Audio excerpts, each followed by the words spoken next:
বন্ধুরা এইমাত্র খবর পেলাম মামের কাছে, ওর এসি কী হয়েছে? এসি কী হলো জানো, ওই পুড়ে গেছে, কিছু একটা পুড়েছে। বলছে এসি ছাড়া এসি ছাড়া থাকবো না, আমি বলে দিয়েছি যে মোনালিসা হোটেল চলে যাবো, তাও ভালো। আর কোথায় যাবি? আর কিংস্টার না কিংস্টারে চলে যাবো, যদি যেখানে পাই সেখানে রুম নিয়ে চলে যাবো, যবে এসি সার্ভিসিং।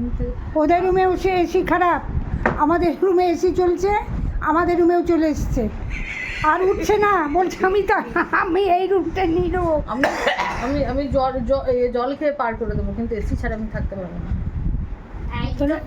এসির কি ব্যবস্থা করে যাবে রে? এসি ওই তো কিংস্টার চলে যাবো, মোনালিসা কিংবা কিংস্টার পালাবো। চলো আমার সঙ্গে যাবে। কে? আমি? আমার স্কুল আছে। না না, স্কুল আছে কি, এখন থেকে স্কুল করবে। চলো চলো, কিংস্টারটা বুক করে দাও, একটা রুম বুক করে দাও। এসির জন্য কি ঝামেলা দেখো বন্ধুরা, বুক করে দাও, পালাবো। এটা আনন্দ দাঁড়া, বুঝি এসির জন্য ঘর ছাড়বো। বন্ধুরা রাখি, ও সমস্যার সমাধান করি।